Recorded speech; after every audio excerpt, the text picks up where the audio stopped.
Yes, so we've got the 20 clubs that are running Junior Rugby League in the city coming tonight.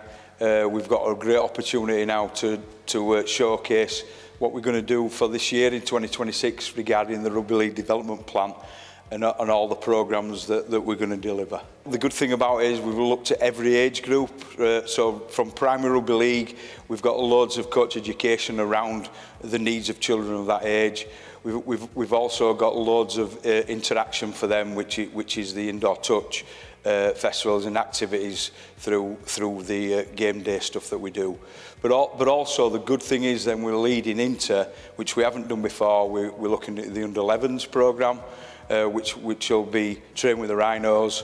First time this year we've brought that in, so we're looking at that age group. And then we've got 12s up to 16s with the Rhinos Talent Pathway, that'll lead then into the North-South programme. So as you can see, we've got a cyclical programme that works right round the year, developing the game and developing players, in our game. Yeah, first of all, I'm really enjoying my role.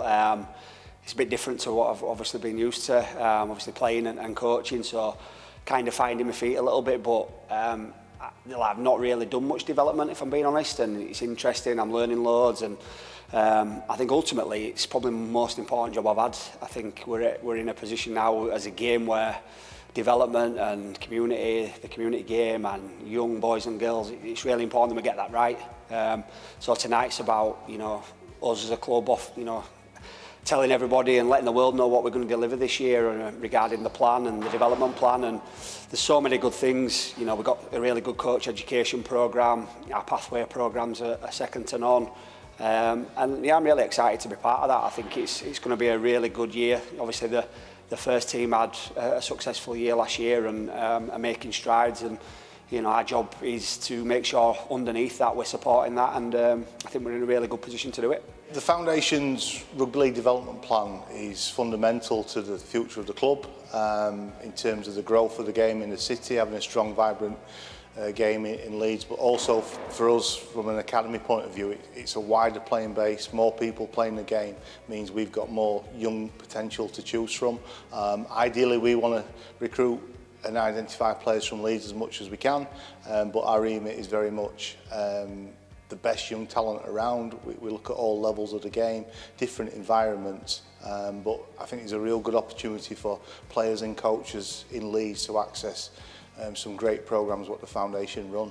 We've got the programme has come back yet again. We relaunched it last year, and that is Ref with the Rhinos, working with the RFL to increase participation in reffing, young referees, looking and supporting them, working with Ben Thaler, who's got a development role at the RFL. New to our team, we've got Kira Bennett, who's England and Women's Super League for Leeds Rhinos.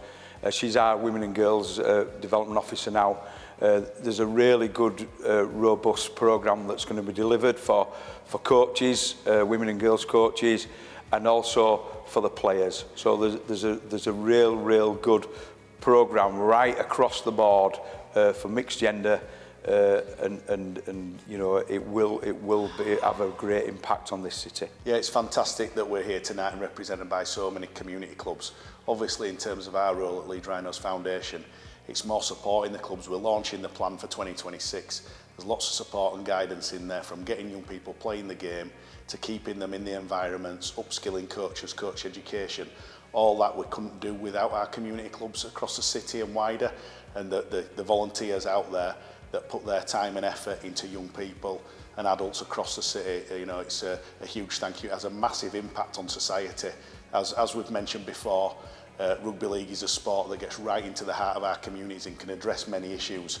So it's our thanks to those clubs out there that put the time and effort into developing these young people in the communities. As previous years, we're focusing on better environments. Better environments for clubs means that we can attract more players. They can thrive in those environments and develop as people. Better environments means anti-smoking and non-vaping, which we've got a programme that we're going to release this year, and also the Respect campaign, which will be coming through, which links with our nutrition programme as well. We know that it isn't just about teaching skills of rugby, it's about environments as well. So they're three big things that we need to focus on to increase participation in this city. And as we know, the social impact element is huge.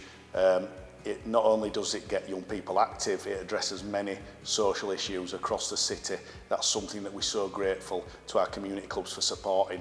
We know the social impact figures from our recent report is that for every £1 invested in rugby league, there's over a £7 return in terms of social value and the cost saving to society, and I don't think that can be underestimated. Yeah, retention is really, really important for us, and you know, we are really focused on growing the game and getting more boys and girls playing the game, but keeping in the game is just as important as well. And we, you know, the pathway programs, and you know, if these boys and girls don't actually make the scholarship or academy, there's a program for them. There's the you know, the North v South program, there's the college program, there's the uni program. That's all linked, and they're all part of the Rhinos programs and projects. So you know, I think, like I said before, I think it's really strong, and ultimately we're you know, we're in a privileged position. We want to try and help our game as a whole grow. It's not, you know, although we're focused on Leeds and the community clubs in Leeds and, you know, the surrounding areas, we are, you know, working towards a better game for everybody, really, and development and community is so important to that. As mentioned, we couldn't do this without our community clubs and the support they give us, but also our sponsors and funders of the plan. So I'd like to say a massive thank you to Caddick Group, Keith Howard Foundation, B&K Systems and Stockton Drilling.